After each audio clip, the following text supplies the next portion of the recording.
एकदा जोरदार टाळ्यांनी आपण स्वागत करूया. माननीय महानगर आयुक्त डॉक्टर संजय मुखर्जी साहेब यांना विनंती करतो त्यांनी कृपया व्यासपीठावरती आसनस्थ व्हावं. त्याचप्रमाणे लोकसत्ताचे सन्माननीय संपादक गिरीश कुबेर सरांसाठी सुद्धा एकदा जोरदार टाळ्या आपल्या सगळ्यांकडून अपेक्षित आहेत. आणि सरांची परवानगी असेल तर सुरू करतो. नमस्कार, सुस्वागतम. सारस्वत बँक प्रस्तुत लोकसत्ता शहरभानमध्ये उपस्थित मान्यवरांचं लोकसत्ताच्या वतीने मी कुणाल रेगे सुसंवादक लोकसत्ता वृत्तपत्र समूहाच्या वतीने मनपूर्वक स्वागत करतो.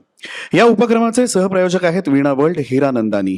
एकदा जोरदार टाळ्या यांच्यासाठी झाल्या पाहिजे. हे सगळे प्रायोजक आपल्या सोबत असतात म्हणून हा असा जो उपक्रम आहे तो करणं सहज शक्य होतं.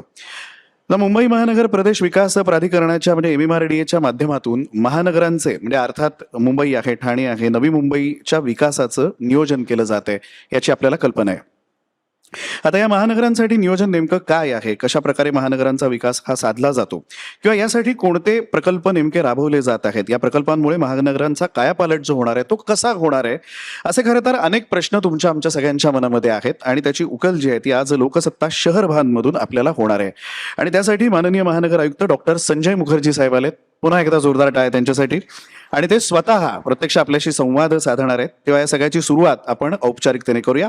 माननीय आयुक्तांच्या स्वागताने आपण ह्या कार्यक्रमाची सुरुवात करणार आहोत आणि त्यासाठी सारस्वत बँकेच्या वतीने सर्वप्रथम शिल्पा मुळगावकर मॅडम यांना विनंती करतो त्यांनी कृपया व्यासपीठावरती यावं. मी शिल्पा मुळगावकर मॅडम यांना विनंती करतो त्यांनी महानगर आयुक्त डॉक्टर संजय मुखर्जी साहेब यांचं पुष्पगुच्छ देऊन स्वागत करावं. यानंतर वीणा वर्ल्डच्या वतीने केतकी काळे यांना आमंत्रित करतो आणि त्यांना विनंती करतो त्यांच्या हस्ते सुद्धा आपण माननीय महानगर आयुक्त डॉक्टर संजय मुखर्जी साहेब यांचं स्वागत करूया. केतकीजी. यानंतर एक समूह छायाचित्र. धन्यवाद. माननीय आयुक्त साहेबांना आसनस्थ होण्याची विनंती करतो आणि आता लोकसत्ताचे सन्माननीय संपादक श्री गिरीश कुबेर सरांना विनंती करतो ते प्रास्ताविक मांडतील. नमस्कार. आपलं सगळ्यांचं स्वागत. मुंबईमधला हा तिसरा कार्यक्रम महापालिकेचे आयुक्त श्री चहल यांच्या समवेत एक झाला होता. मेट्रोच्या अश्विनी भिडे यांच्याबरोबर झाला होता आणि हा तिसरा. या कार्यक्रमामागची भूमिका अशी की आपल्या शहराविषयी अनेक तक्रारी असतात पण तक्रारी नसलेले सुद्धा अनेक घटक असतात जे आपल्यासाठी व्यवस्थित काम करत असतात. नळाला पाणी येतं, बटन दाबलं की वीज लागते, बेस्टची बस धावत असते, रस्ते साफ होत असतात. तर हे शहर चालतं कसं याचा एक आपला संबंध या शहराशी जोडला जावा याच्यातनं या कार्यक्रमाची निर्मिती झाली. म्हणून त्याचं शीर्षकच शहर भान असं आहे. कारण आपल्याला अनेकदा हा मुद्दा माझ्याकडून मांडला गेला त्याच्यामुळे पुनरुक्ती झाली तरी त्याला इलाज नाही. आपल्याला आपले लोकप्रतिनिधी दिल्लीतले माहिती असतात, खासदार माहिती असतात, आमदार माहिती असतात, बातम्यांमध्ये ते येत असतात, त्याच्यामुळे माहिती होतातच ते सगळे. पण आपलं नक्की आपण ज्या परिसरात राहतो तो वॉर्ड कुठला आहे, त्या नगरपालिकेची एकंदर कार्यक्रमाची त्यांची कार्यशैली त्यांची कशी आहे, कशा पद्धतीनं ते काम चालतं, त्यांची आव्हानं काय, त्यांचा अर्थसंकल्प काय आणि ह्या एवढ्या मोठ्या शहराचं नियोजन नक्की होतं कसं. आणि मुंबईला एका अर्थाने एक मुंबईचं एक वेगळेपण असं की महानगरपालिकेच्या बरोबरीनं एक नियोजन, एक ज्याला प्राधिकरण म्हणतात, अथॉरिटी म्हणतात, अशा स्वरूपाची एक स्वायत्त व्यवस्था मुंबईसाठी आहे आणि त्याचेच प्रमुख संजयजी आपल्यामध्ये इथे आलेले आहेत. कारण मुंबईचं नियोजन करणं हे वाटतं तितकं अर्थातच सोपं नाही. ज्यांनी कोणी BMCची काम केलं असेल त्यांना हे माहिती असेल. आम्ही ते किती चांगलं किंवा किती वाईट आहे हे रोजच्या रोज करत असतो काम, कारण ते आमच्या कर्तव्याचा भाग आहे. पण आतून बघायला गेलं तर मुंबई चालवणं म्हणजे एखादं राज्य चालवणं इतकं आहे.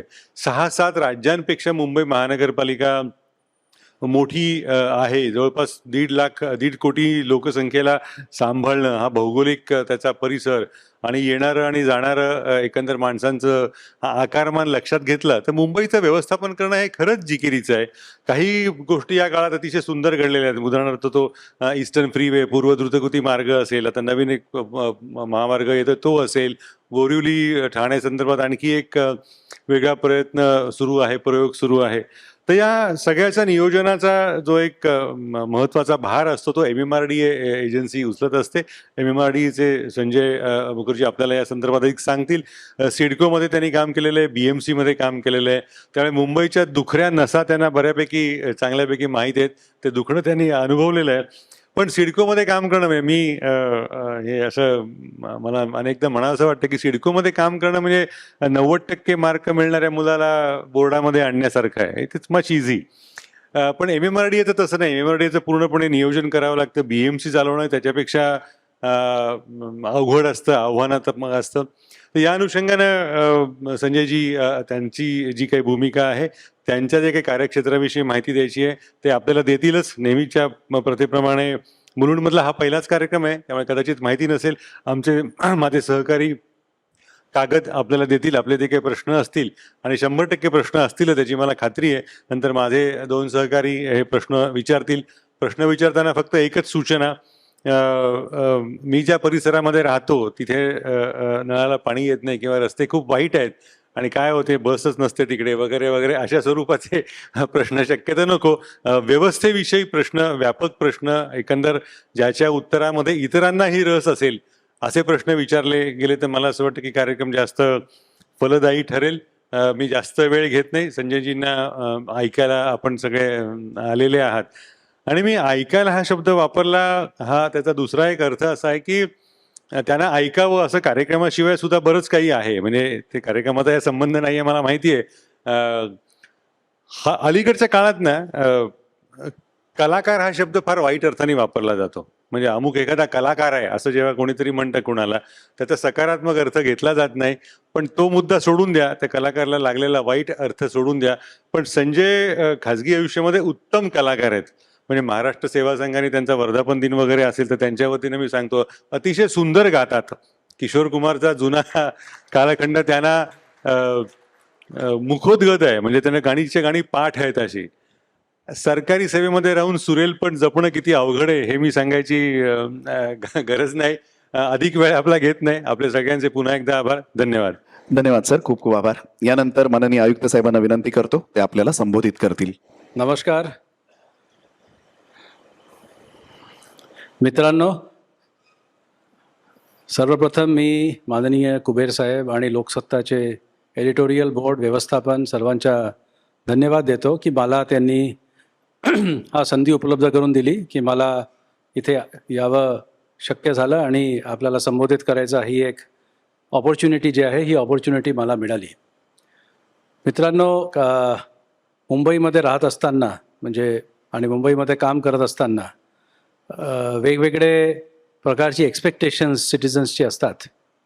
आणि मी 2011ला जेव्हा मुंबईला मी ॲक्च्युली माझी करिअर मी ठाण्याला सुरू केली होती, पण 2 वर्ष तिकडे काम केल्यानंतर मला सरकारने लातूरला पाठवून दिलं.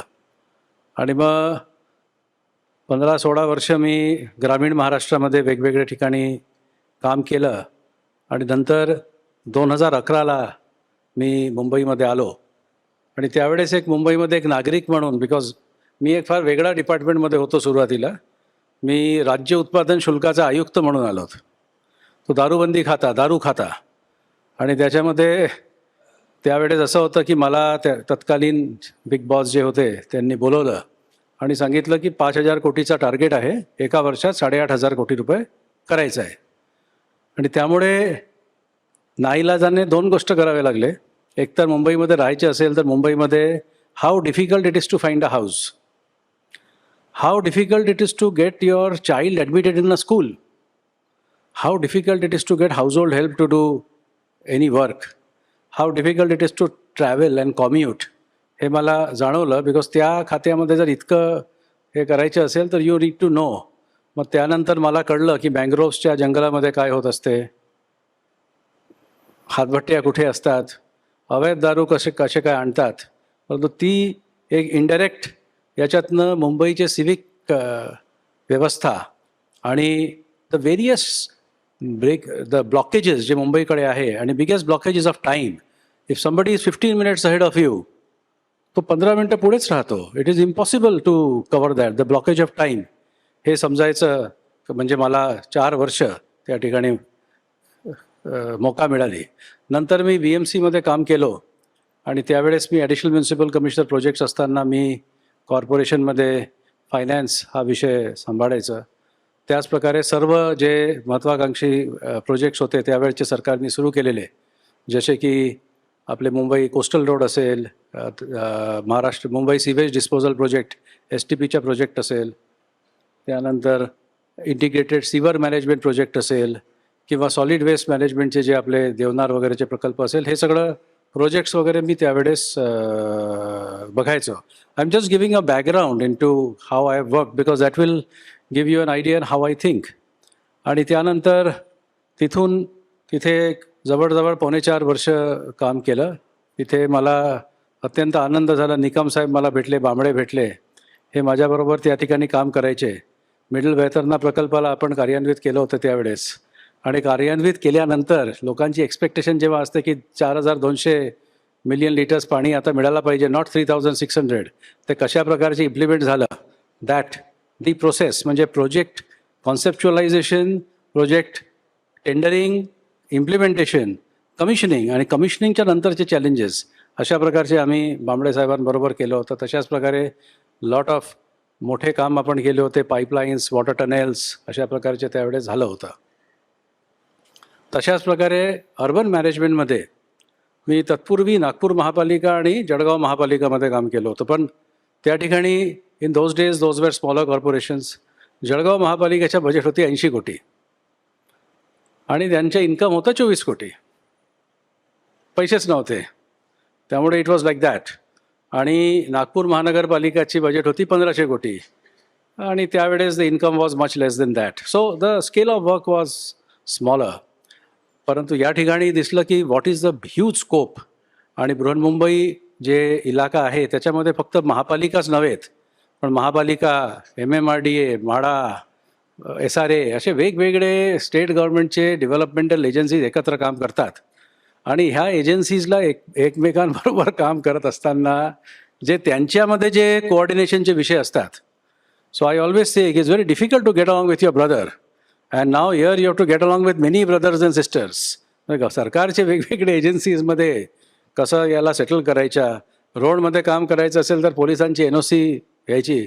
मोठा भाऊ कोण, लहान भाऊ कोण, आणि गरज पडलं तर मोठ्या भावाला लहान व्हावे लागते to get the work done. अशा प्रकारचे सगळ्या गोष्टी अनुभवलेल्या आहे. आणि कालांतराने ॲज थिंग्स वेंट ऑन तो lot of things happen. I will not going to that. I will talk in the capacity. जे मी इथे आलो तर MMRDA मध्ये माझी नियुक्ती रफली 5 ऑड मंथ्स पूर्वी झालेली होती. मित्र, MMRDA जे आहे this is one of the very old institutions. 1978 मध्ये ॲक्च्युअल काम सुरू केलं MMRDAने. आणि त्यावेळेस BKC as a growth centre, growth centre म्हणून त्यांनी एक कन्सेप्च्युलाइज केलं होतं. आता आजकाल हे ग्रोथ सेंटर हा शब्द जे आहे ते एकदम फॅशनेबल झालेली आहे. What is a growth centre? So essentially growth सेंटरचा कुठलाही डेफिनेशन नाही आहे. रिजनल प्लॅनमध्ये ग्रोथ सेंटर लिहिलेलं आहे आणि एक चॅप्टर आहे पूर्ण की ग्रोथ सेंटर असावा, त्याच्यामध्ये हे असावा, ते असावा. But essentially there is no definition of growth centre. So I think आम्ही बोलत असताना, म्हणजे एस्पेशली प्लॅनर्स बोलत असताना किंवा मीडियाला ॲड्रेस करत असताना आम्ही ग्रोथ सेंटर्सबाबत बोलत असतो. ग्रोथ सेंटर मीन्स की there is this particular area where the government says ki this is going to be a focus and the government is going to invest there, and by investing the government is going to make available certain amounts of goods and services at a certain price. The thought is that the private sector will be encouraged to participate in that growth center. तो एखादा एरियाला promote करण्याकरिता ते growth centre आपण करत असतो. The second part of the growth center is it is a market maker. So suppose आम्ही एक particular level of इन्फ्रास्ट्रक्चरमध्ये आम्ही समजा X रुपीज पर स्क्वेअर मीटरमध्ये जागा देत आहोत. So private sector cannot take X+1 if the quality is less. If the quality is better you can take X+1. तो it is something which sets up a benchmark. हे 2 basic concepts आहे when government takes up a growth centre. आणि BKCची growth centre जे आहे ते 1978 मध्ये हा सुरू झाला. आणि नंतर त्याच्यामध्ये असं संकल्पना झाली की Mumbai is a service industry and so Mumbai is a finance capital, is a financial capital of the country. आणि त्यामुळे international financial center, in fact the country's first concept of international financial center त्यावेळेस the thinkers of the day, they have thought about it. आणि त्यांनी BKC is one of the most prominent growth centers. Another very famous growth center त्यापासून 8 वर्षापूर्वी सुरू झाला होता, that was the Navi Mumbai growth centre which is today the city of new Bombay.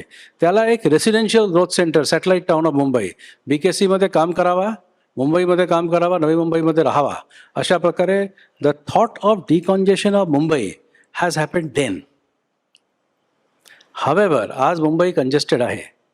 त्यामुळे lesson मला असं वाटते की आपण जितकंही विचार करतो आपण त्याच्यापेक्षा जास्त विचार केला पाहिजे. We should think even bigger than what we are thinking, because India is a young country.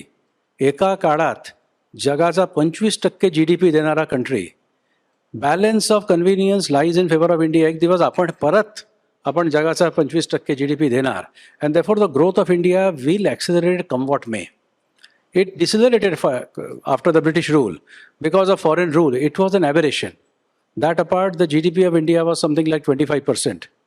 BKC मध्ये growth center जेव्हा MMRDA तयार केली, that BKC today contributes 2.8% of the national GDP.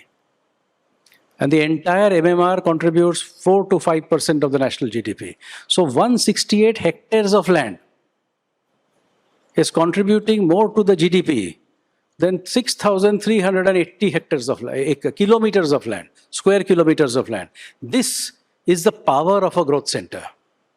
And BKC is a classic example. अशा प्रकारे BKCचा growth centre झाल्यानंतर as MMRDA as an institution developed, ते regional plan बनवायला सुरुवात केले.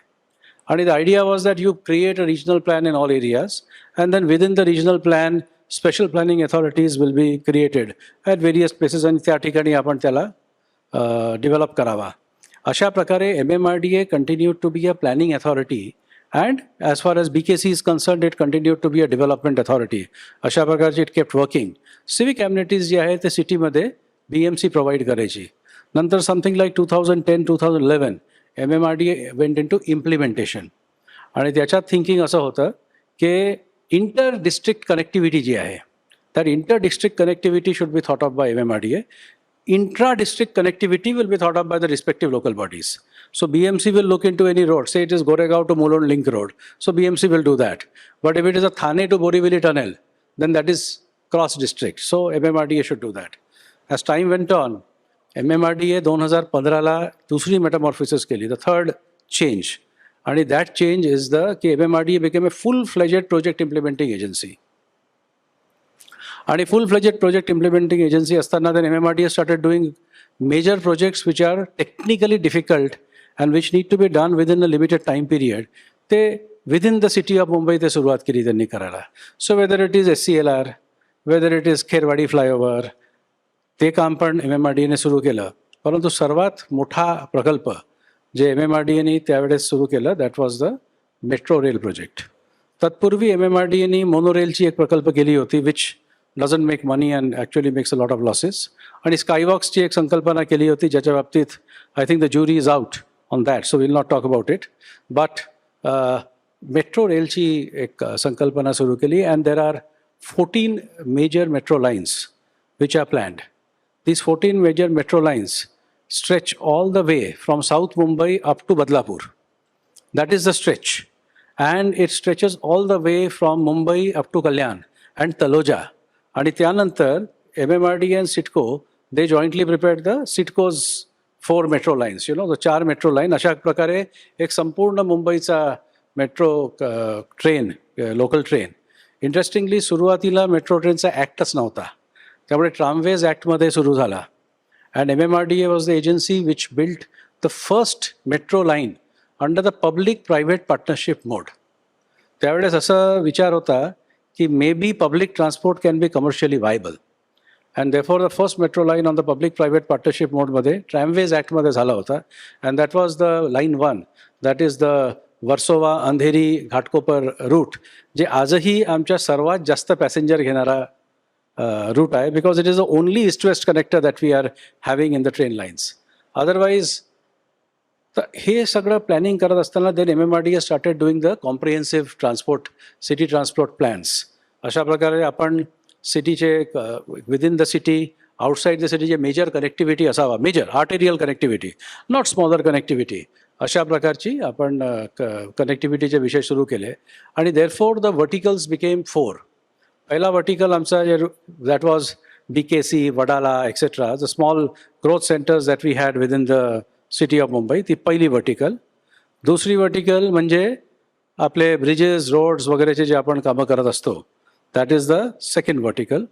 third vertical is the roads vertical, and the fourth vertical was the planning and development vertical. Planning and development means to create the comprehensive transport plan, to make the regional plan, to prepare the development plan of various urban local bodies, to train urban local bodies to prepare their respective plans, अशा प्रकारचे.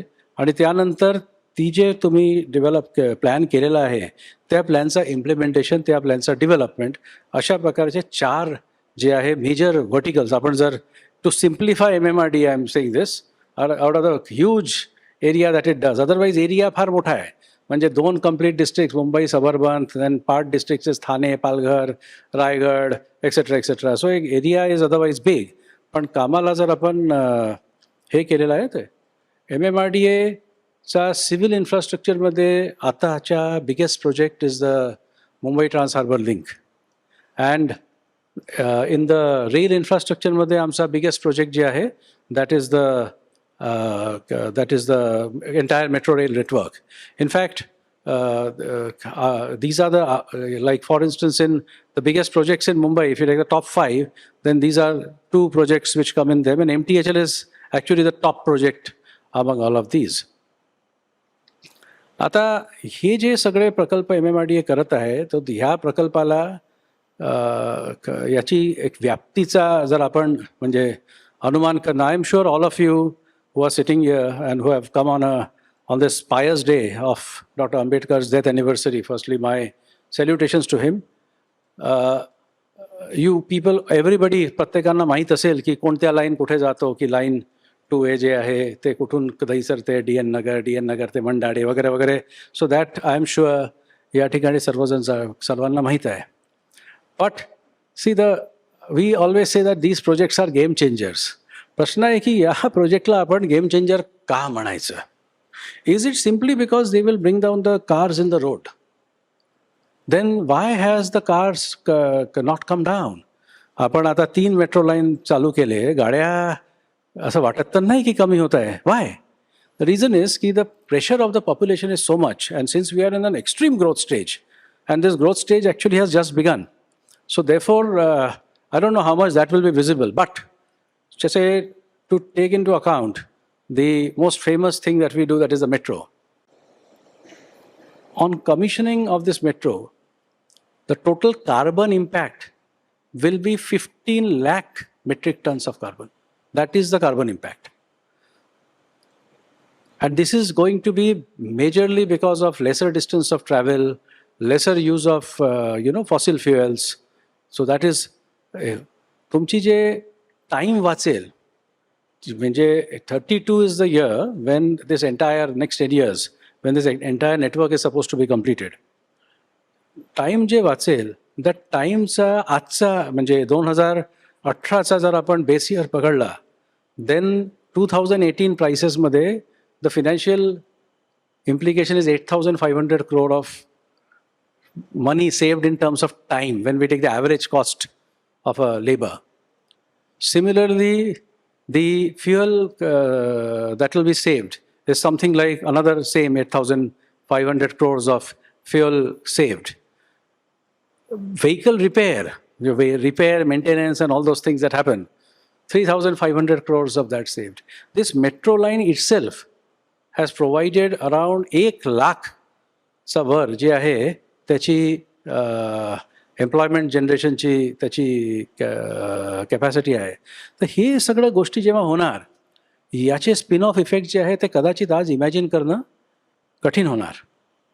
The growth of the hinterland coupled with this connectivity and coupled with a different style of working. आता प्रश्न येतो आहे की मेट्रोचे 3 lines चालू आहे, तर आता Y are more people not travelling by the metro, हा एक प्रश्न आहे. So if you think about that, then essentially if I travel by train, then my average traveling distance is 30 to 31 kilometers. If I travel by, say, a car, then my average traveling distance is 13 to 14 kilometers. If I travel by a taxi, my average traveling distance is 9 to 10 kilometers. If I travel by motorcycle, interestingly, motorcycle travel has become very popular now. मी जर मोटरसायकलमध्ये travel केलं तेव्हा माझा travel time distance is something like 13 to 14 kilometres मी travel करतो. That is average distance of travel. Auto रिक्षामध्ये 8 ते 9 kilometre travel करतो. आज आमच्याकडे फक्त 3 लाईन्स आहेत. So we are travelling 8 to 9 kilometers only. So therefore the rush, and I must thank my officers who gave me this insight, therefore the rush on the local trains is not coming down to that extent. However, as the length of the network, जसे जसे नेटवर्कचा length जी आहे ती नेटवर्कचा length जसं जसं वाढत जाणार तशी तशी हे कमी होत जाणार. अँड दॅट इज वाय आपण मेट्रो रेल सुरू केलं. इनिशियल डेजमध्ये there was a big hype. त्यानंतर देर वे टिपिकली कुठलाही जेव्हा नवीन प्रोजेक्ट लॉन्च होतो तर लोकांना फार त्याच्यामध्ये तक्रारी सुरू होतात की तुमच्या स्टेअरकेस फार जे आहे ते it is very steep to climb and there are many issues, all of which are genuine from the individual point of view. I think administrators like me need to understand this की प्रत्येक गोष्ट जे आहे ते genuine आहे from that person's point of view. पण हे होतात आणि त्यानंतर देर इज अ लल. तो अकॉर्डिंगली आपल्या जे मेट्रो लाईन्सचाही हाच पॅटर्न झालेला आहे. And then since the last 6 months, it is following a secular growth rate of 5% per month compounded. That is the rise. 5% प्रति महिना compounded. म्हणजे it is unbelievable. I'm sure हे होणार नाही. The law of diminishing returns will, it will take over. पण अशा प्रकारचे याच्यामध्ये जे आहे ते राईज झालेलं आहे. As time goes on, and people get more used. आता MMRDAने एक national common mobility card introduce केलेलं आहे.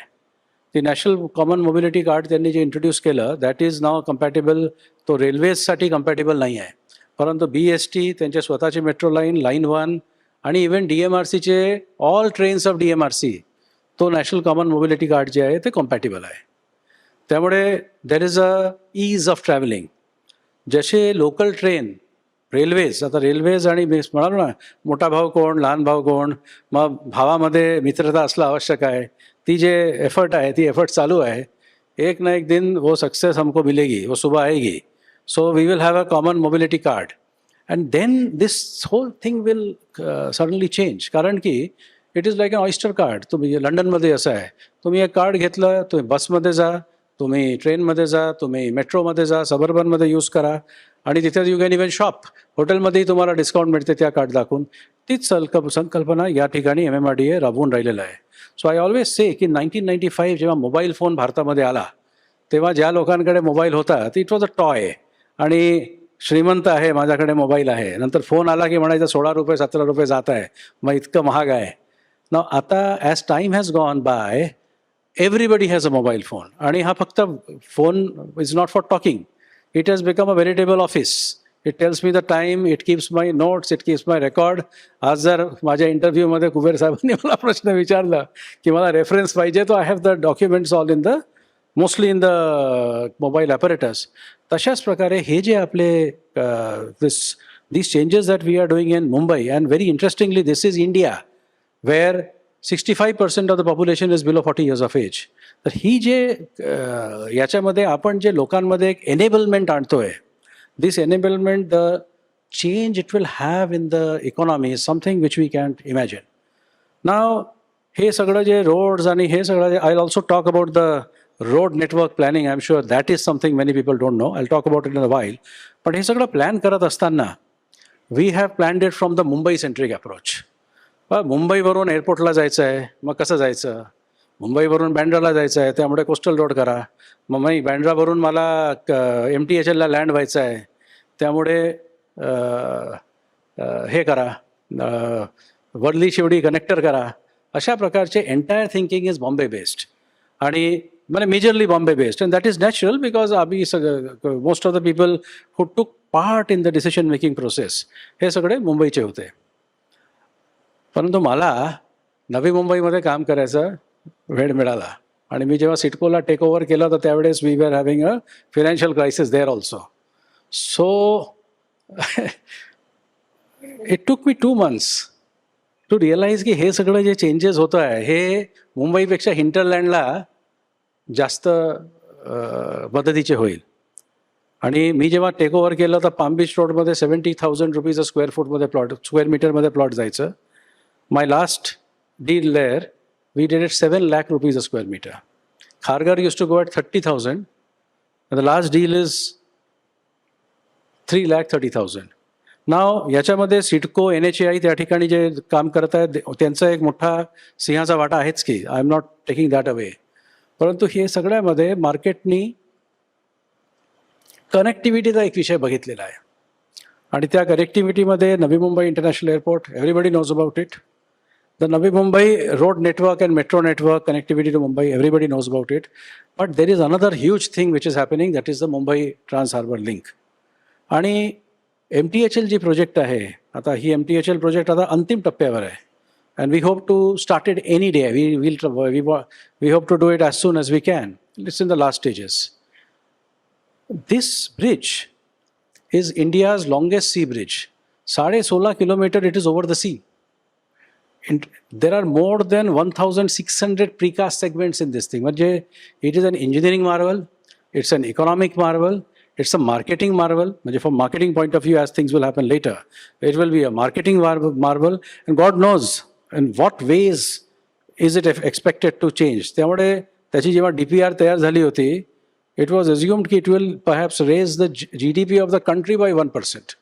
That is the impact that is expected. Do you know that the steel used in MTHL, the mild steel that has been used, that is enough to make 4 Howrah bridges, which is entirely steel based. The reinforced steel can make some 22 statues of unity. If we put the trucks who have come for the use of this MTHL, and if you put them in the line, then the consultant estimates, and he might be a little bit wrong, it won't be perfect, but consultant estimate आहे की भारतापासून up to the moon, this is the line that the trucks, if they would be put on in one way, that will go. It has a longest span, 180 meter span. Some fabulous technologies have been used in construction of MTHL. One of them is the Japanese technology, which MMRDA talks about a lot. And our engineers and even our non-engineers love it. It is called orthotropic steel decks. Basically, orthotropic steel decks technology ज्याच्यातनं आपल्याला span जे आहे ते span मोठा करता येते. आणि त्यामुळे MTHL मध्ये आपल्याला 180 मीटरचे स्पॅन, 150 मीटरचे स्पॅन, 160 मीटरचे स्पॅन, अशा प्रकारचे स्पॅन्स आपल्याला करता आला. आणि therefore there are about more than 1,000 piers. There are pile caps are more than 2,500. अशा प्रकारच्या नवीन टेक्नॉलॉजीज जे आहे ते नवीन टेक्नॉलॉजीज लावून हे मुंबई ट्रान्स हार्बर लिंक जे आहे ते Mumbai trans harbour link construct झालेलं आहे. All these things are carbon positive. हे सगळे जे प्रोजेक्ट्स MMRDA करत आहे, all these projects are carbon positive. And this carbon positivity is going to go a long way. See, आता नवी मुंबई एअरपोर्टचं काम चालू आहे, ब्लास्टिंग चालू आहे. The dust is coming out in the air. Taloja industrial area hai, dust is coming out in the air. So it's a part of life. However, हे जे आपण change करतो आहे, in the next few years, this will open up the hinterland. People can live away. आणि you don't need to be in Mumbai. You can stay away. You can travel in a quicker way. MTHL जेव्हा इथे मुंबई साईडमध्ये land होणार, म्हणजे from Mumbai if you take it, मग शिवडीमध्ये आपण 2 connector दिलेले आहे. म्हणजे there are two ramps which go up and 2 ramps which come down. Why 2 ramps at Sewri? त्याचं कारण असं की one of the biggest supplier will be the connectivity between BPT and JNPT, and most of the people will go to JNPT. So the JNPT connection, so the trucks should go through this MTHL, don't go to the cities at all. So that is one thing. त्यामुळे तसं केलेलं आहे. Eastern फ्रीवेवरनं connectivity जे आहे ते आपण eastern फ्रीवेवरनं connectivity दिलेली आहे. You can get up to the bridge from the eastern freeway, you can get down to the bridge from the eastern freeway. आणि साऊथ मुंबईवरून the next connectivity is through the Worli Sewri interchange. As you travel the bridge 16.5 kilometre, you will travel in the sea, and then total 22.5 kilometre length is the length of the interchanges. So as you travel in this particular distance, तुम्ही travel करणार, तिकडे जेव्हा आपण नवी मुंबईला पोहोचणार तर आपण उल्वेमध्ये लँड होणार. शिवाजीनगर इंटरचेंज म्हणून एक नाव आहे. त्या शिवाजीनगर इंटरचेंजमध्ये सिडकोनी 2 कोस्टल रोड्स प्लॅन केलेला आहे. एक कोस्टल रोड आंतरराष्ट्रीय विमानतळाकडे घेऊन जातील आणि to palm beach road. And from MTHL to palm beach road the distance is estimated to be 9 minutes. दूसरा कोस्टल रोड जे आहे which CIDCO is planning that is to take you to Kharghar and then to the international corporate park. So 2 other packets are being opened up जे आज आपल्याकडे तेवढं connectivity आणि तेवढं openness जे आहे ते ओपननेसमध्ये नाही आहे. त्यानंतर as you go further down तर आता these 2 coastal roads are still awaiting the environment clearance from government of India. Therefore आत्ता जे MTHL आहे that is connecting to the local roads of CIDCO, but CIDCO has done all that work and they have upgraded the roads to the extent of the capacity. खाली गेलं आपण तर there is a very famous village and that is the Jasai village. It is the hometown of Diba Patil. So in Jasai village, we have given connectivity. There is a up ramp and the down ramp. At this particular point of time, it is awaiting forest clearance for opening, so that is not open. And further down, it goes to the very famous Chille village. Chille गावामध्ये there are 4 outlets, up and down ramps अशा प्रकारचे आहे. त्यानंतर आत्ता आपण त्याला further connectivity जी आहे ते फर्दर कनेक्टिव्हिटी आपण मुंबई पुणे एक्सप्रेसवेपर्यंत देत आहे. So it's pretty interesting. जर आपण साऊथ मुंबईवरूनच घेतलं because all of us think from that south Mumbai perspective, but a lot of advantage is going to attain to the hinterland because of this. तेव्हा then suppose I am at south Mumbai, I go to the coastal road, I take the coastal road, I can come out at Princess Street flyover, I can go in at Princess Street flyover, then I can come out at what is that, Priyadarshini Park. Beyond that I can get down at Haji Ali, beyond that I can get down at Worli. Then I can take the Worli Warsaw Sea Link and I can go down to Warsaw. There are 3 interchanges, so there are 3 places I can get down. Then MMRD is planning the Virar Warsaw Sea Link. Now that is going to be the longest sea link ever thought of in. The total length of the bridge is 45 kilometers. The total length of construction, if you include the interchanges, will be 94 kilometers. Another for 39 kilometers of simple interchanges. And the total cost of this bridge as of 2020 prices is 65,000 crores. So we have divided, त्याला आपण 2 तुकड्यामध्ये वाटलेला आहे. Phase 1 आपण 25,000 कोटीचा एक केलेला आहे आणि phase 2 37,000 crores चा केलेला आहे. आणि जायका बरोबर आपली चर्चा झाली आणि ॲट टॉप लेवल डेलिगेशन जपानला जाऊन सगळं फॉलोअप झालेलं आहे. आणि that matter is now being followed up with government of India. तो ते JICA government of Maharashtra is trying to get JICA funding for that particular project. आणि ती जर प्रोजेक्ट झाली then therefore essentially you can go all the way straight down without a block up to Virar and Versova. आणि like in the United States, you live far away, but you come and work wherever you want. Or I live in the hinterland, I work 3 days in the week in the city, and 3 days I work in the तशा प्रकारचा एक opportunity जी आहे ती opportunity आपल्या लोकांना by road पण उपलब्ध होतील. प्रश्न असा आहे की why provide these things for cars. Answer is this, that when I enable people, because गव्हर्नमेंटचा रोल आहे to provide a level playing field. So enablement जेव्हा आपण करतो तेव्हा आपण डिस्क्रिमिनेट करणार नाही. We will provide as per what the numbers and what the statistics tell us. Numbers and statistics tell us की both have to be provided. And Mumbai always has been a financial capital, so you have to make it attractive to the people of the financial sector as well. इथे the second connectivity जी आहे, आता इथून आपण MTHL घेतलं, you have both the coastal roads. And then further down, you can get connected to the Bombay-Pune highway.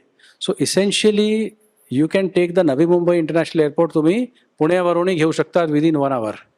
That is the essential plan. So Navi Mumbai International Airport will cater to Mumbai. It will cater to Pune, and that is the whole plan which MMRDA and that part in association with CITCO. That is the plan. ठाण्यामध्ये आता एक पूर्ण master plan आपण तयार करतो आहे. And this whole master plan जे आपण तयार करणार आहे, there will be sort of a ring road outside every city.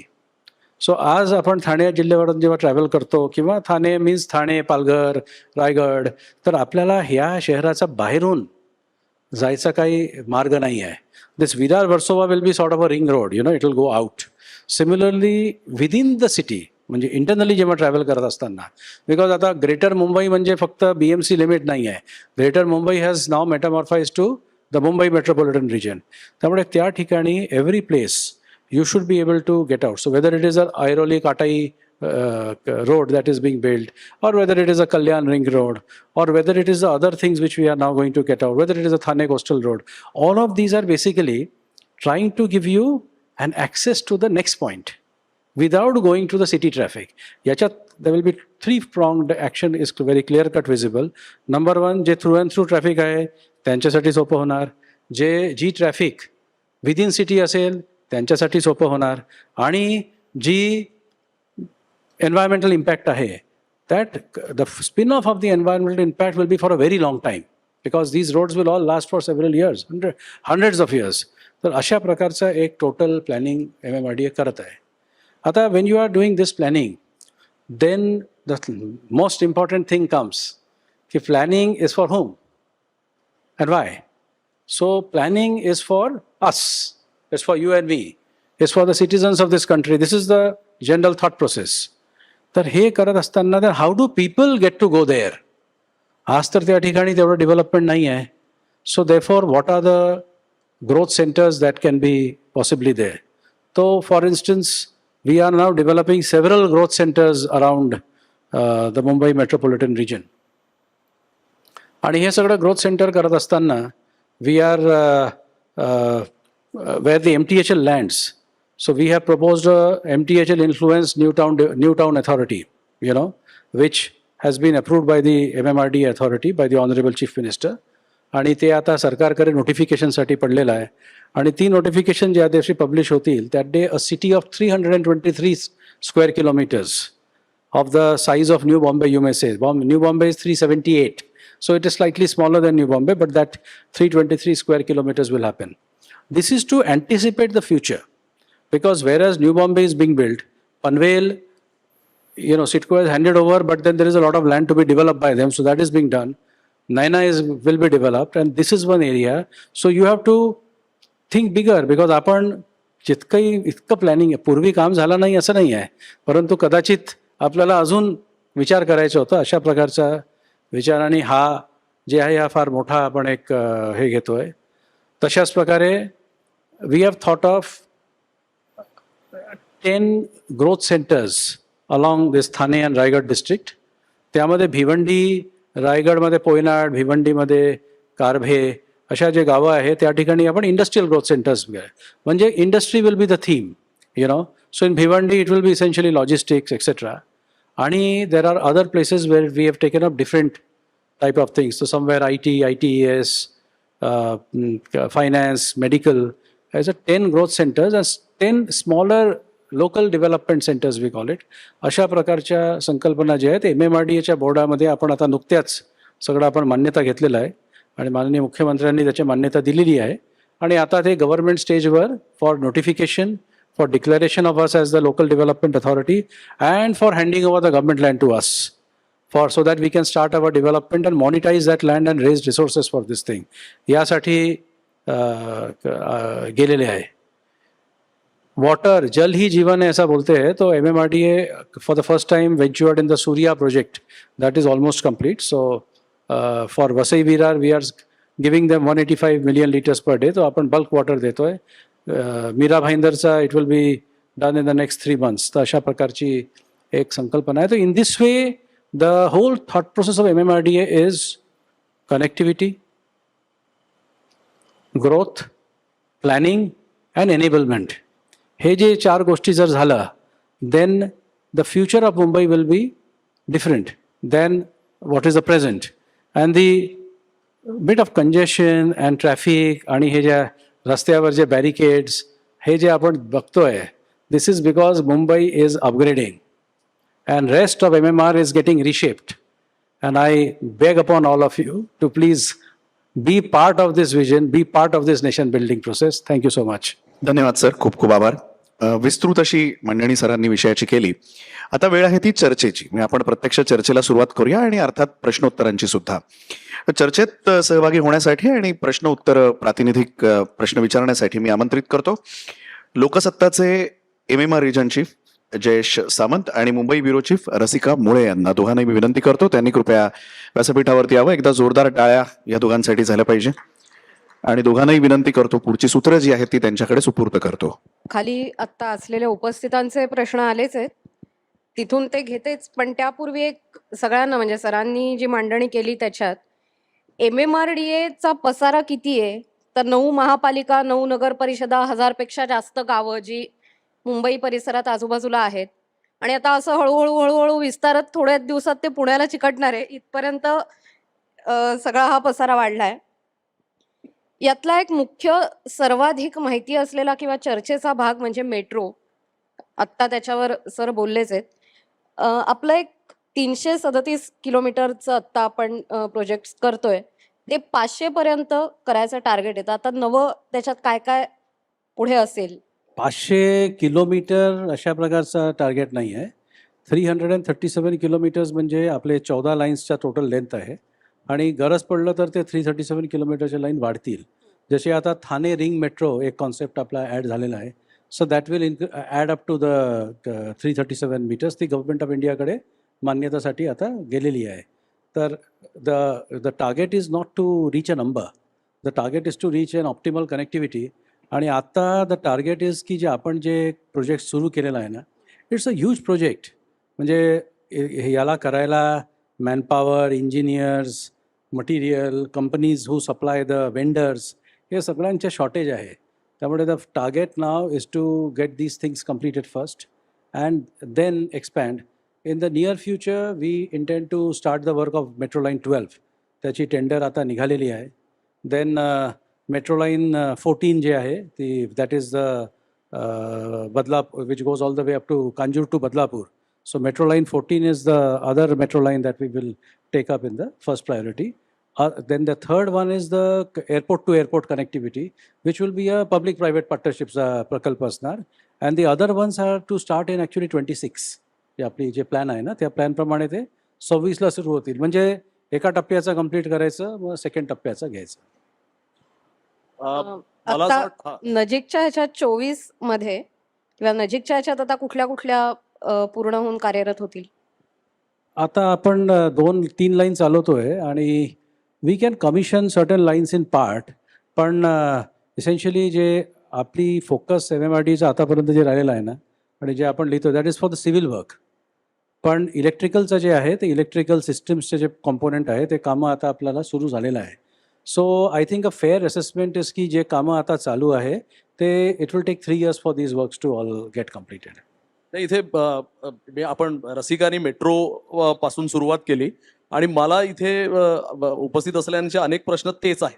म्हणजे तुम्ही एक मुद्दा भाषणाच्या शेवटी मांडलात की मुंबई अपग्रेड होते आहे, तर त्यामुळे त्या अनुषंगाने जे काही कामाच्या निमित्ताने जे त्रास सहन करावे लागत आहेत मुंबईकरांना, म्हणजे हे बॅरिकेड्स दिसतात, गर्दी दिसते, त्या निमित्ताने ट्रॅफिक दिसतंय, ठाण्यात ते खूपच मोठ्या प्रमाणावर दिसत आहे, तर ते हा काळ थोडासा आपल्याला सहन करावा लागेल. पण एक साधारण एक कॉमन प्रश्न यात दिसतोय जो रसिकांनी मगाशी विचारला, तर मी परत पुन्हा तो थोडासा स्पेसिफिक लेवलला जाईन की नजीकच्या काळात कुठले अगदी थेट तुम्ही सांगू शकाल असे कुठले मेट्रोचे प्रकल्प लवकर सुरू होऊ शकतील?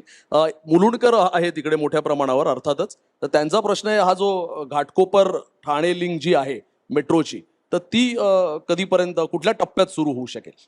आता नजीकच्या काळामध्ये part of metro line 5, part of metro line C metros जे आहे याच्यामध्ये 2 थिंग्स आर व्हेरी क्रुशियल. पहिली गोष्ट the car sheds or the depots. तर मेट्रो कारशेडचा जे विषय आहे ते मेट्रो कारशेडचा विषय actually has been solved in the last 4 months. आपण कांजूरचा मेट्रो कारशेड आपल्याला जागा मिळाली आणि त्याचे टेंडर निघाला, दॅट इज वन. त्यानंतर तुमचा मोगरपाडाचा कॅबिनेट निर्णय झाला आणि सिडकोच्या धर्तीवर 22.5% 12.5% देऊन त्याला ॲक्वायर करायचा निर्णय झालेला आहे आणि ठाणे कलेक्टर ते करत आहे आणि लोकांच्या सहमती आहे. तर that is second. Third is आपले निलजेपाडाचा जी आपल्याला जागा मिळाली. त्यानंतर आपण राईमुर्देचा जागा सोडून डोंगरीची जागा घेतली. So unless you have the car sheds you cannot commission these metros.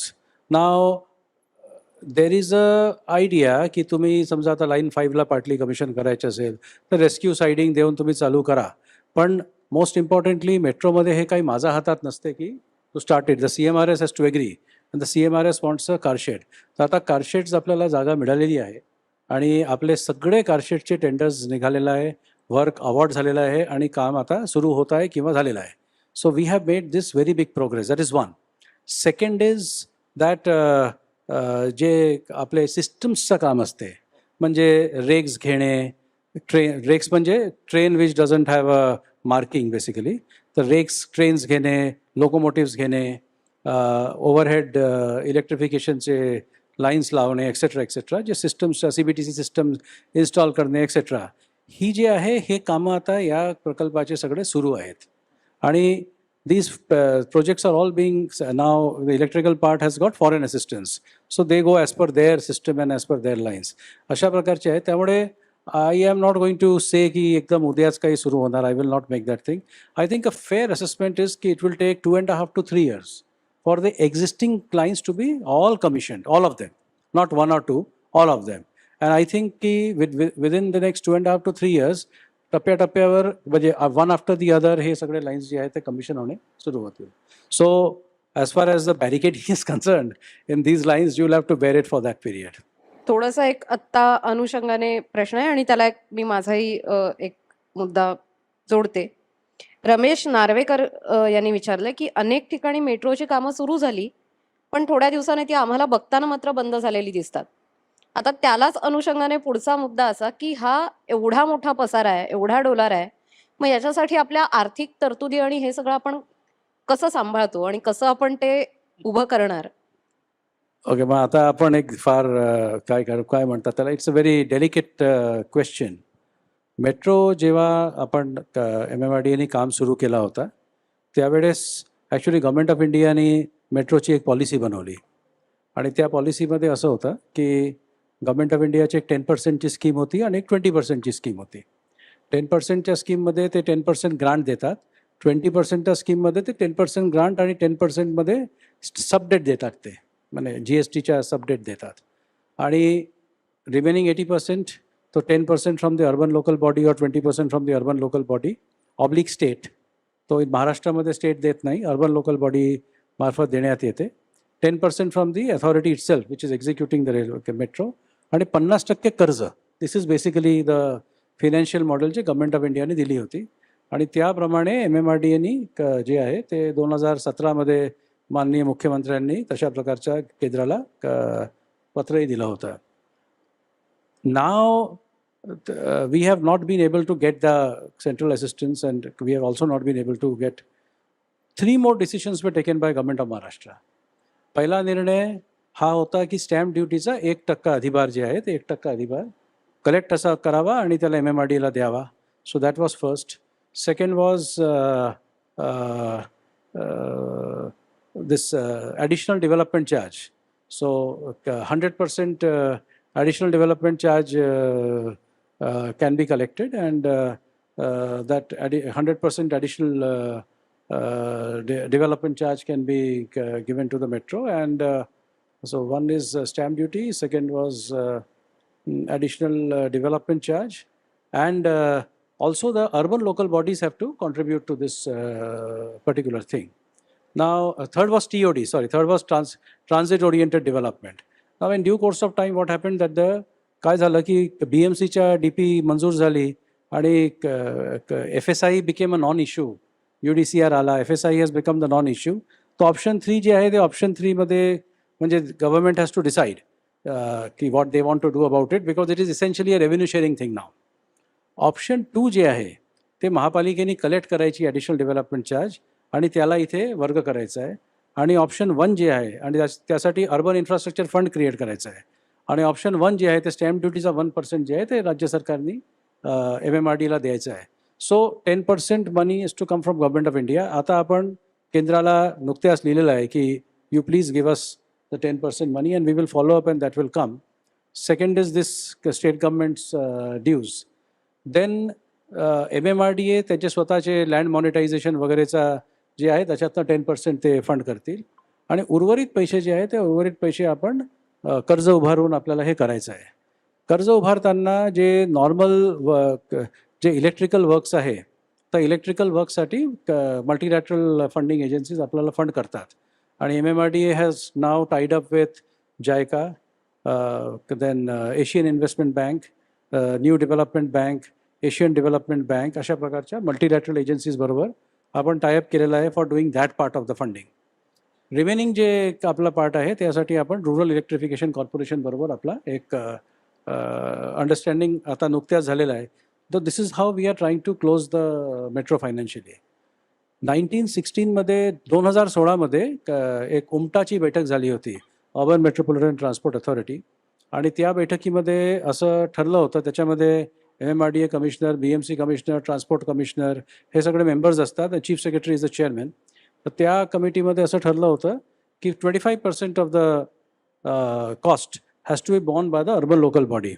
आणि जसे Pune municipal corporation contributes to the Pune metro, आणि तशाच प्रकारे नागपूर म्युन्सिपल कॉर्पोरेशन नागपूर मेट्रोला कॉन्ट्रीब्यूट करतात.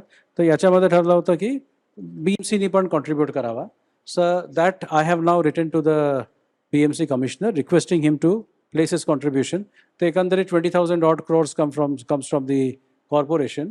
अँड आपण जे आत्तापर्यंत खर्च केलेला आहे त्याच्यामध्ये 4,500 कोटी रुपये त्यांना आपल्याला द्यायचं आहे. मग अशा प्रकारे we are trying to ring fence the metro financing. म्हणजे थोडंसं अधिक समजावून सांगण्यासाठी, म्हणजे पूर्ण मेट्रो लाईनच्या परिसरात आपण जी घरं घेतो, ठाण्यात असो, मुलुंडमध्ये असो, किंवा जिथे जिथे मेट्रो लाईन होत आहे तिथे आपल्याला लक्षात येत असेल 1% राज्य सरकार आपल्याकडून स्टॅम्प ड्युटी घेतं ते मेट्रो प्रकल्पांसाठी. पण राज्य सरकार MMRDAला काय ते पैसे देत नाहीये. तर तुम्ही BMC साठी आग्रही आहात. राज्य सरकारचे किती शिल्लक तुम्हाला येणं आहे हे पण जरा लोकांना नाही, कळेल. राज्य सरकारसाठी आम्ही आग्रह आहोत. आम्ही we are following up with both state government and central government. राज्य सरकारकडनंही काही पैसे आलेले आहेत आणि BMC कडनं पैसे काही यायचे आहेत. म्हणजे एकूण थकबाकी किती असतील हे? मुंबई महापालिका, राज्य सरकार. टोटल इफ यू से त्याला जर थकबाकी म्हणालो, because as far as BMC is concern त्यांनी ॲडिशनल FSI किती कलेक्ट केलं ती फिगर आमच्याकडे नाही आहे. तर I cannot really talk about that. And regarding this thing, I have written to him. Total amount which BMC will have to pay for the metro will be 20,000 crore. तर त्याच्यामध्ये 5,500 कोटीचा आत्ताचा हे असेल, त्याची बजेट तरतूद वगैरे करावे लागेल. It is a decision which they will have to take. And 10% will come from government of India. मेट्रोवरच पुन्हा एक प्रश्न आहे. शहाजी पाटील यांचा प्रश्न आहे. MTHL आणि म्हणजे मेट्रो रेल ही MTHL ला पॅरलल असणार आहे का? एखादा असा काही प्रकल्प किंवा नियोजन आहे का की इथले लोक दक्षिण मुंबईला जोडले जातील? नो, हे I don't no. There is म्हणजे असं लोकांना वाटते की MTHL मध्ये मेट्रो धावतील, पण तशा प्रकारचा कुठलाही प्लॅनिंग नव्हती आणि तशा प्रकारचे कुठला प्लॅनिंग नाही. छत्रपती शिवाजी मेमोरियल टर्मिनस, नवी मुंबई इंटरनॅशनल एअरपोर्ट अशा प्रकारचा एक प्रकल्प जे आहे ते प्रकल्प गव्हर्नमेंट ऑफ इंडिया आणि गव्हर्नमेंट ऑफ महाराष्ट्राने जॉईंटली इमॅजिन केलेला आहे. आणि त्या प्रकल्प MVRC जे आहे, MRVC मुंबई रेल विकास कॉर्पोरेशन त्यांनी करायचं आहे. पण ती आता ही ड्रॉइंग बोर्ड स्टेजवर आहे, म्हणजे it is a very preliminary stage, you know. So तसं काही नाही आहे.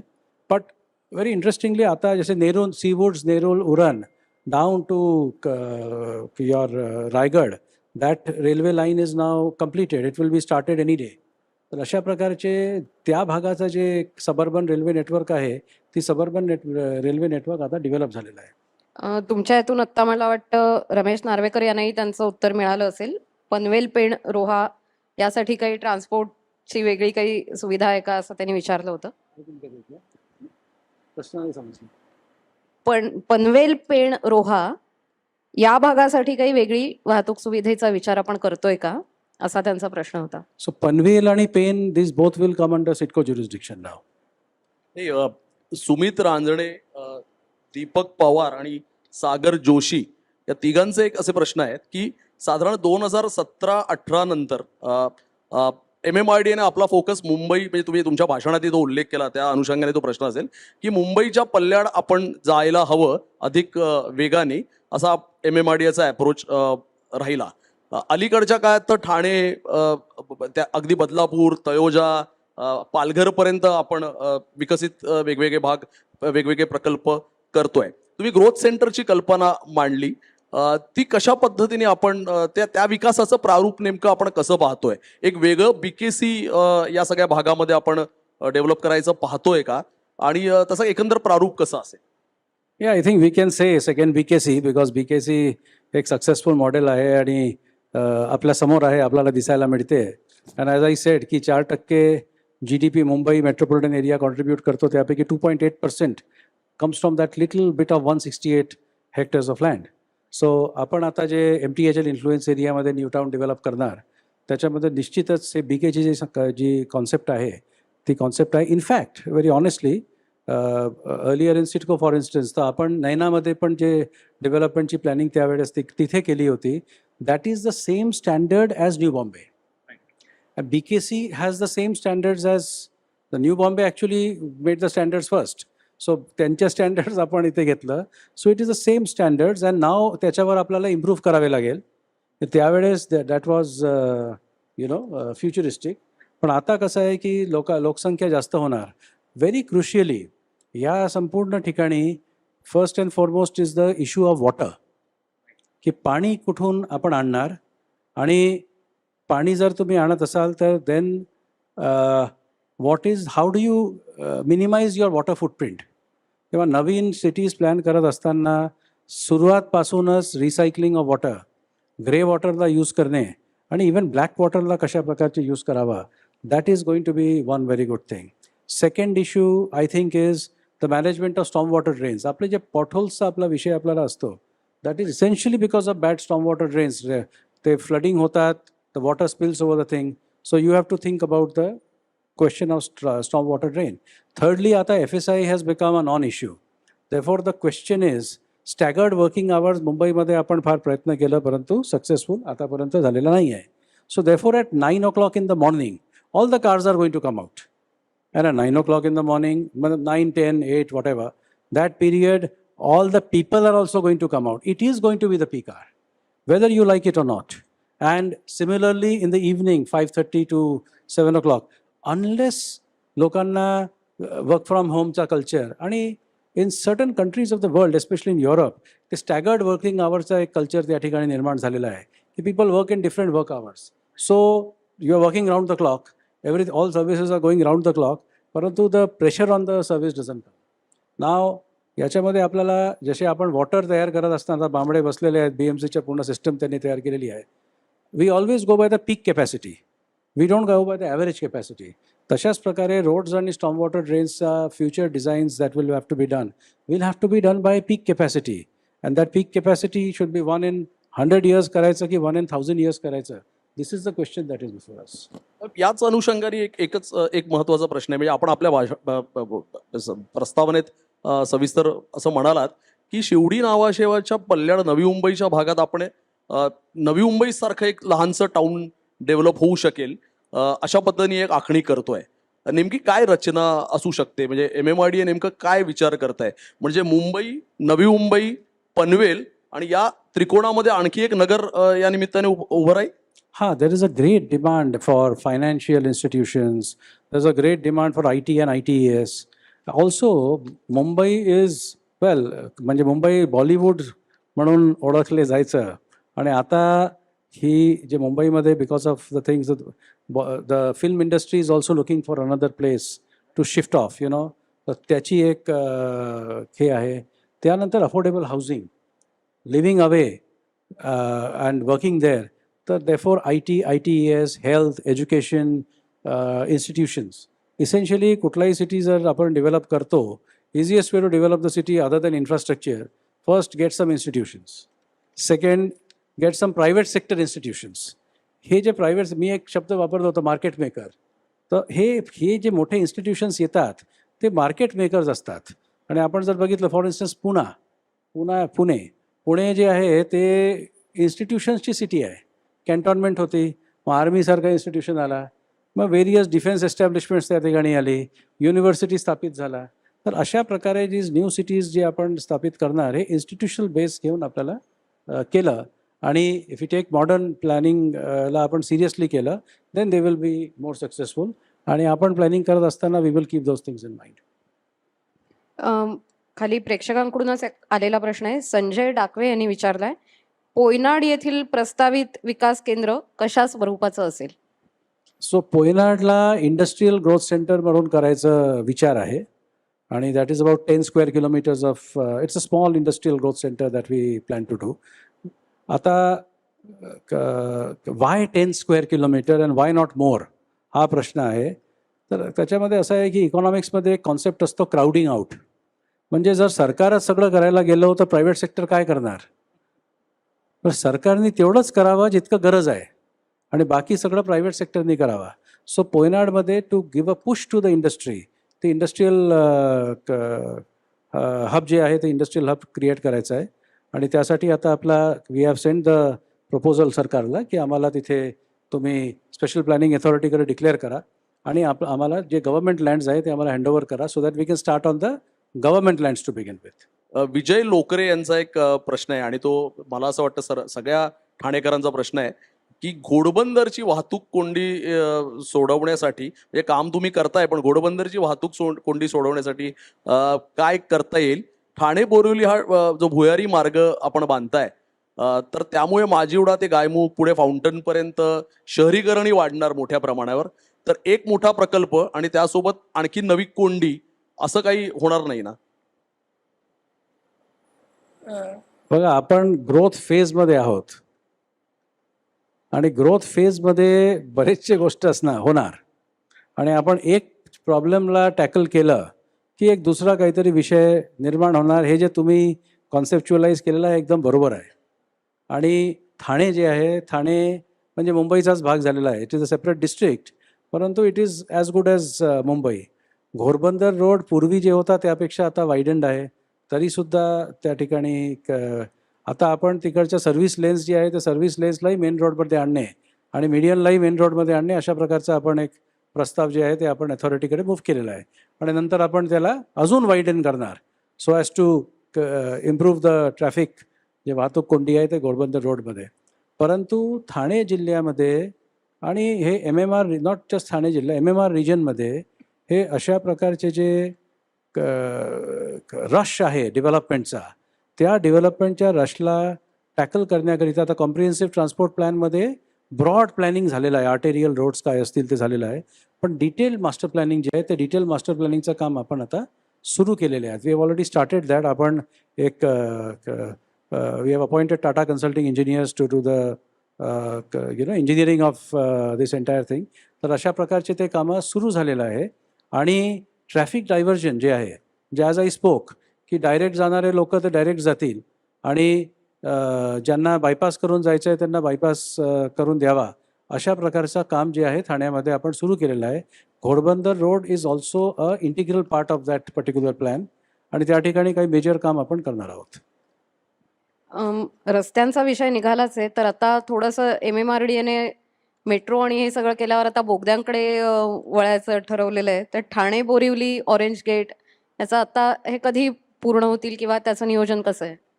ठाणे बोरिवलीचा आता लास्ट फॉरेस्ट क्लिअरन्स जे आहे ते फॉरेस्ट क्लिअरन्सचा we are waiting for that.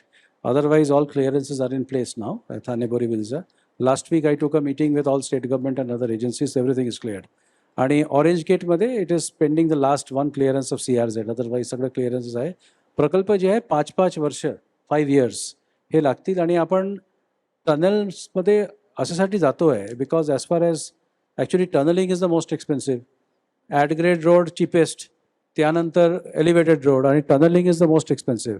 पण ठाणे बोरिवली आणि ऑरेंज गेटमध्ये याशिवाय पर्यायच नाही आहे. ठाणे बोरिवली यासाठी कारण की मध्ये संजय गांधी नॅशनल पार्क आहे आणि संजय गांधी नॅशनल पार्कवरनं देर इज नो वे की नॅशनल पार्कवरून एक रोड घ्यायची परवानगी आपल्याला मिळेल. आणि माझा वैयक्तिक मत त्याच्यामध्ये असं आहे की आपण याच्यात पडूही नाही. मी BMCमध्ये असताना घोडेगाव मुलुंड लिंक रोडलाही आपण बोगद्यामध्ये केलं होतं, त्याचं काम आता सुरू होत आहे.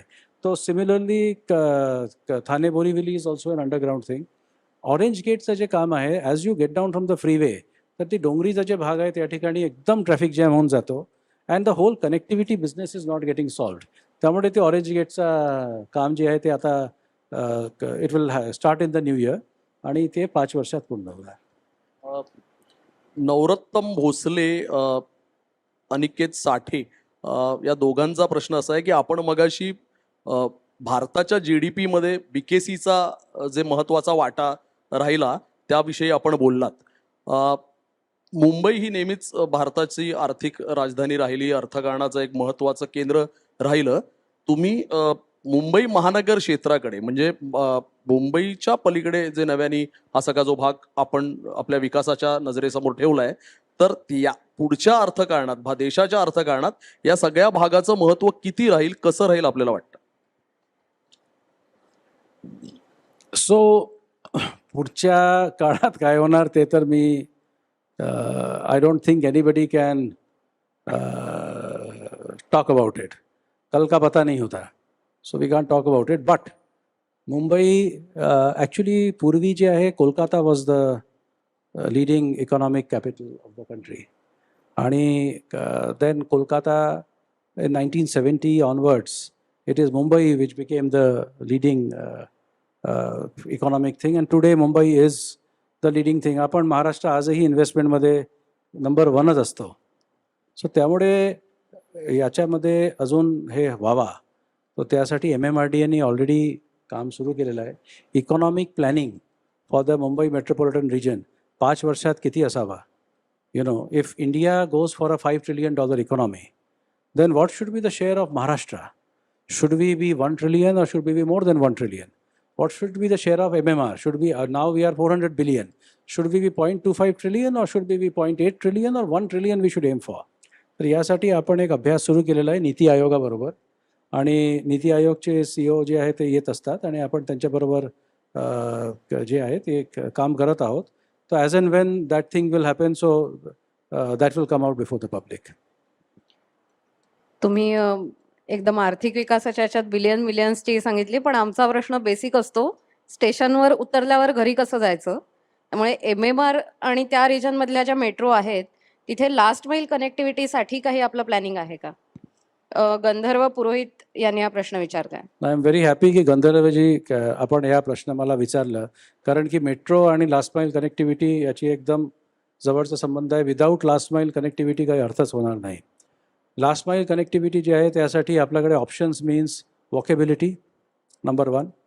Number 2 is cycles, that is bicycles, motorcycles, त्यानंतर ऑटो रिक्षाज, आणि त्यानंतर taxis, and lastly buses. This is the option of last mile connectivity.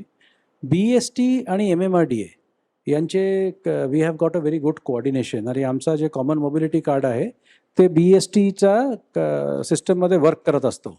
त्यामुळे if you get down from a metro, आणि तिकडे प्रत्येक मेट्रो स्टेशनजवळ BSTच्या बस आहे, आणि काही मेट्रो स्टेशन्स आपण असं बनवलेलं आहे which is indicated with the bus terminal. तर त्यामुळे you can directly go down. It's all a question की तितकं जागा तिकडे उपलब्ध आहे का? ज्या ठिकाणी जागा उपलब्ध आहे, मुंबईमध्ये काम करण्यामध्ये essentially well money is always an issue, but money is never the main issue. Main issue is site मिळाला पाहिजे. तर आपल्याला जिथे साईट मिळालेली आहे ते डायरेक्ट सिमलेस कनेक्टिव्हिटी आपण केलेली आहे. सेकंड इज प्रत्येक मेट्रो स्टेशनमध्ये ऑटो स्टँडची व्यवस्था आहे. प्रत्येक मेट्रो स्टेशनमध्ये सायकल रेक्सची व्यवस्था आपण ठेवलेली आहे. सो देअरफॉर लास्ट माईल कनेक्टिव्हिटीसाठी हे ठेवलेलं आहे.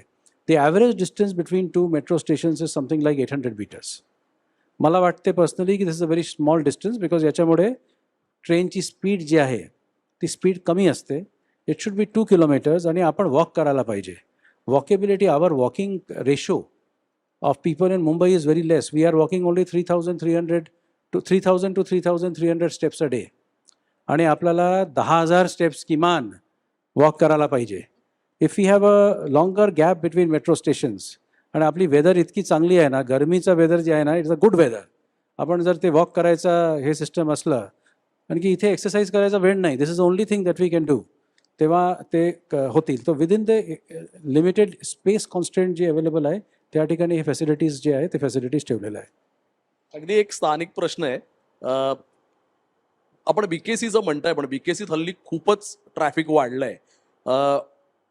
तर त्या संदर्भात काय वेगळं नियोजन आपण करतोय? सगळ्या चारी बाजूनी मंडळी BKCच्या दिशेने जात असतात, आणि BKCत शिरणं हे आता आणि बाहेर पडणं हे दोन्ही कठीण झालेलं आहे. तर त्या दृष्टीने आपण काही करतोय का? सो BKCमध्ये अगेन मॉर्निंग अँड इव्हनिंग या पिरियडमध्ये ट्रॅफिक कंजेशन असतो, and the very obvious solution to that is staggered working hours. पण staggered working hours hasn't worked in Mumbai. आपण असं नाही की मुंबई शहर म्हणजे सरकार नाही, मुंबई शहर all citizens haven't tried for it, पण ते वर्कआउट झालेला नाही आहे.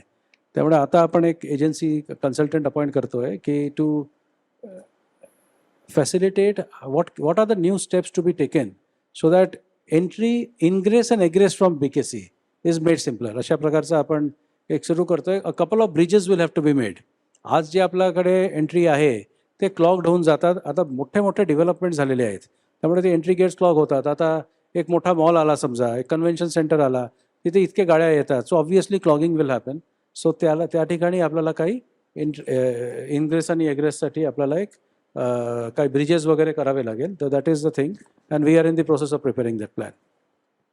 एक मेट्रोचंच भावंड मोनो, तर आत्ता मोनोची काय स्थिती आहे आणि त्याच्याबाबत काही, कारण दरवेळी चर्चा झाली की मेट्रो आज ना उद्या प्रॉफिटमध्ये येईल, आत्ता प्रवासी कमी असतील तरी ते वाढतील.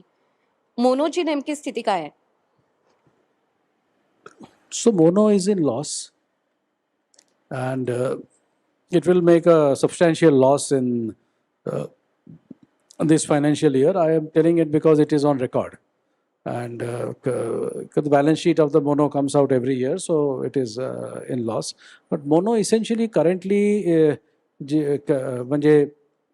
it is not a feeder. Monorail will always be a feeder. Airport monorail म्हणजे एअरपोर्टला feeder. Otherwise, it will be a feeder to a metro rail service, a suburban rail service.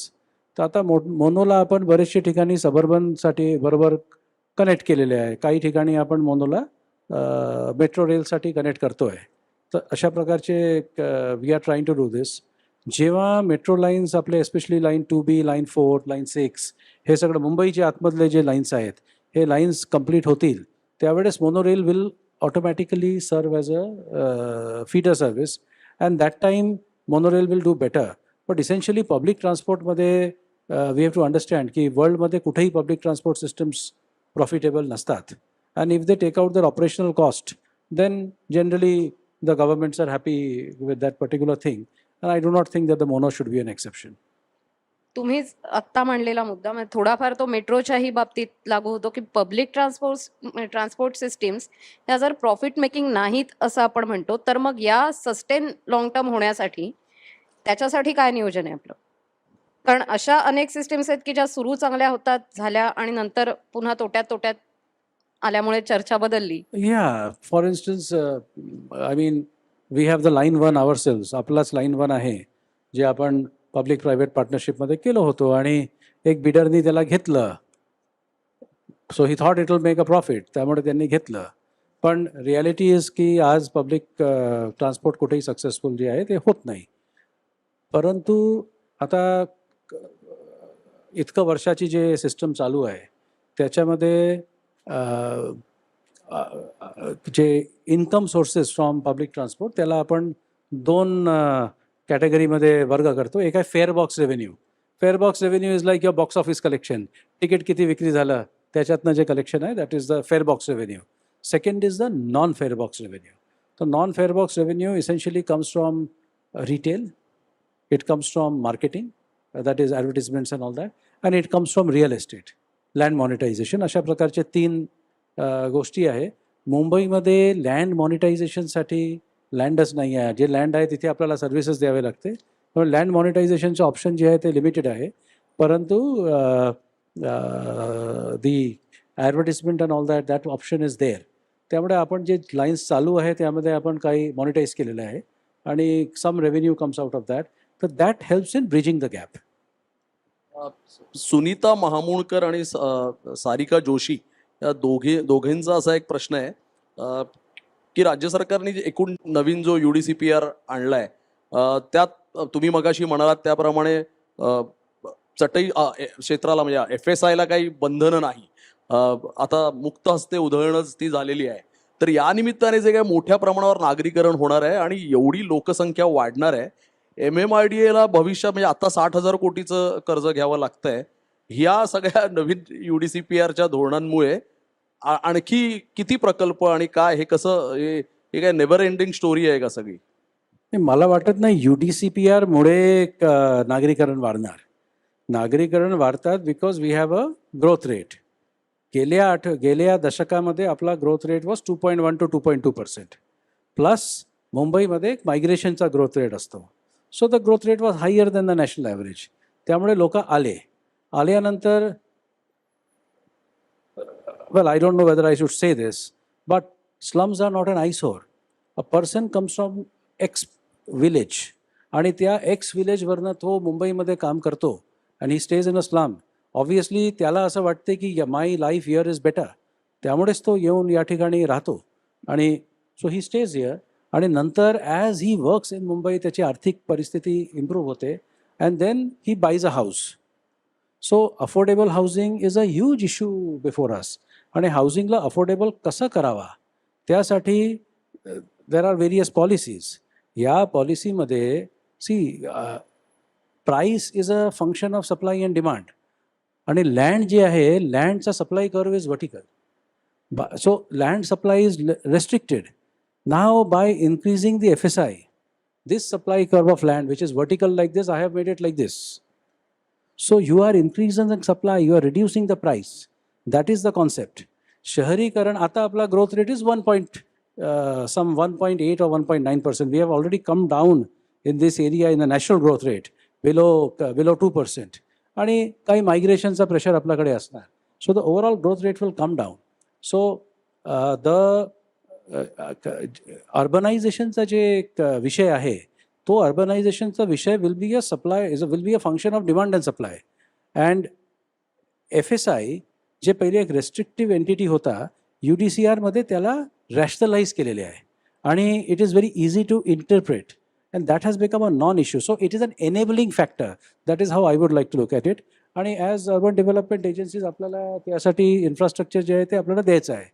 तूर्त MMRDA is doing work of something like I think total MMRDA's project portfolio will go up to 3 lakh crores. That is the expectation, yeah. अनुषंगानेच गीता कराडकर यांचा प्रश्न आहे. 100% तुमच्या अखत्यारीत तो आहे की नाही याबद्दल मला शंका आहे, पण तरीही प्रश्न महत्त्वाचा आहे. नगर वाढलं, वस्ती वाढली, तर बाकीचे रिसोर्सेस ते कसे मॅनेज होणार? म्हणजे हा अगदी 100% MMRDAचा विषय नसला तरी त्याच्यावरचं एक तुमचं व्हिजन म्हणून ऐकायला आवडेल. म्हणजे बाकीचे रिसोर्सेस पाणी, एनर्जी. राईट. सो नगर वाढणं, वस्ती वाढणं, मी जर इफ आय सी इट, म्हणजे we are a secular liberal, we are a secular socialist democratic republic. हे 4 गोष्टी जर आपण बघितलं तर दॅट मीन्स की कुठेही नागरिक असावा त्या ठिकाणी त्याला सर्व्हिस तर द्यावे लागेल. Weather he stays in Mumbai or whether he stays in Amgav, service has to be provided to him.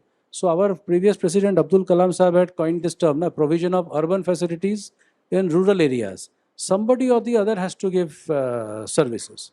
How are we giving services? हा प्रश्न आपल्या समोर असतो. One, services we give based on available technology. But then there is something else which is always happening. Technology evolve होत आहे आणि त्यामुळे things which were expensive earlier, not available earlier, they have become available. For instance, I'll give you a very simple example. Concrete roads. Concrete road बनवायचं कसं पहिले फार कमी लोकांना माहीत असायची. Today everybody knows how concrete roads are constructed. So the technology is now known to everyone. So I think the city's government has to provide facilities, and that is the preamble of our constitution. So we have to do that.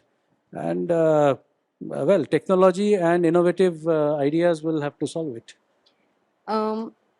एक शेवटचे 2 प्रश्न घेऊया.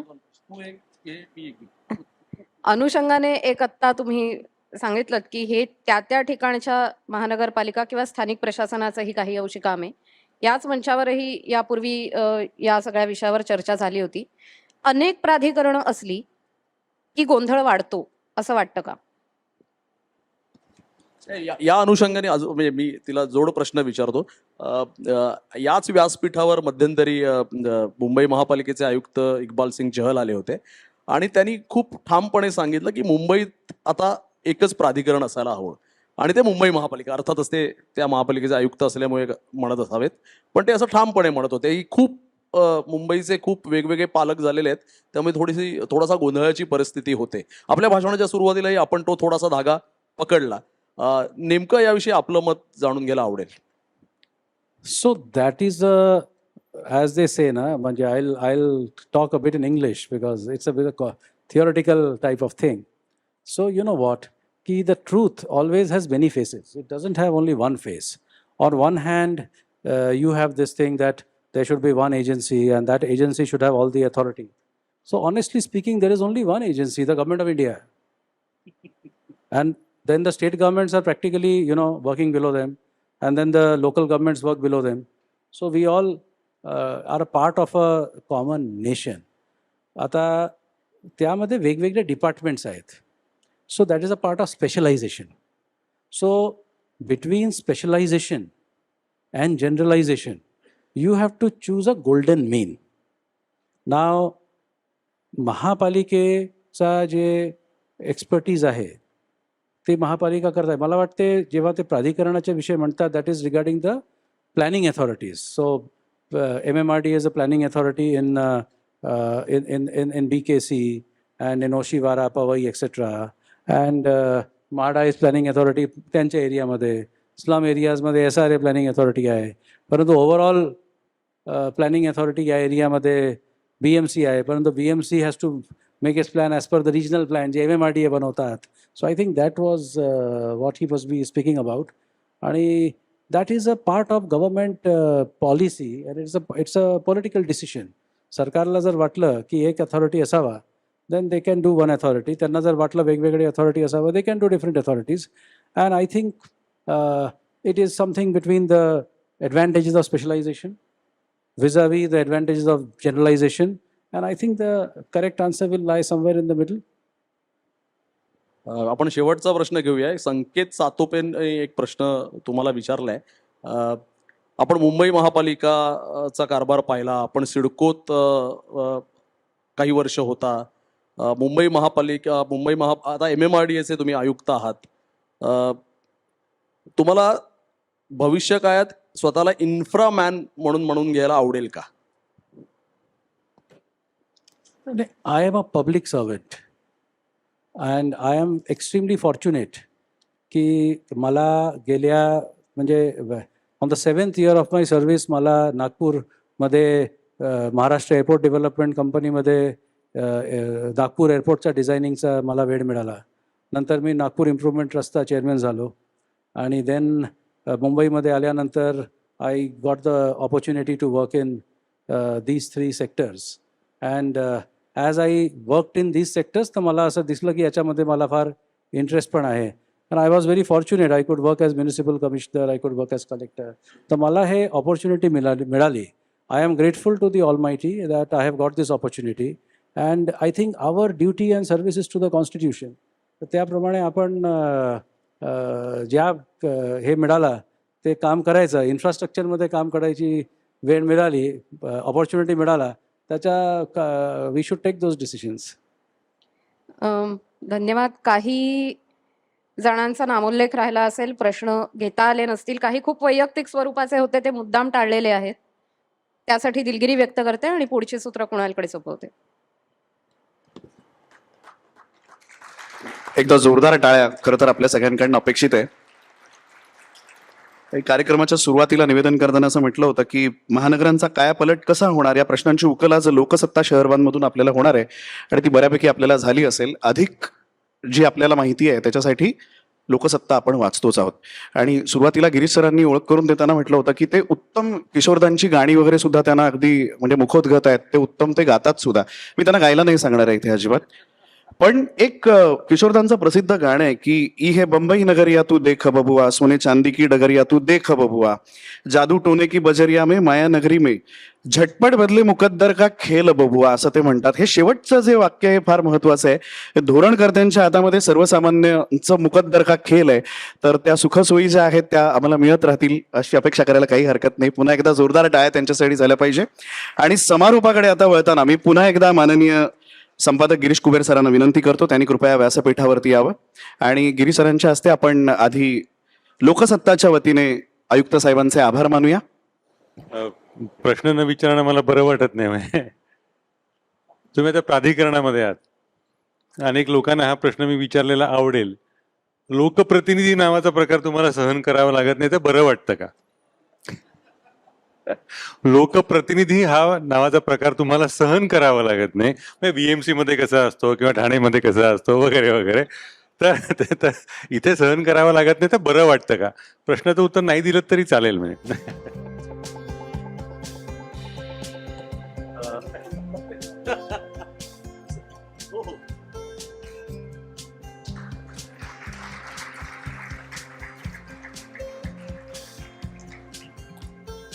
पुन्हा एकदा मान्यवरांचे खूप खूप आभार. अधिकृतरित्या कार्यक्रम संपलेला आहे. फक्त माझी नगरसेवक इथे माननीय प्रकाश गंगाधरे साहेब आहेत, त्यांना विनंती करतो त्यांनी कृपया व्यासपीठावरती यावं.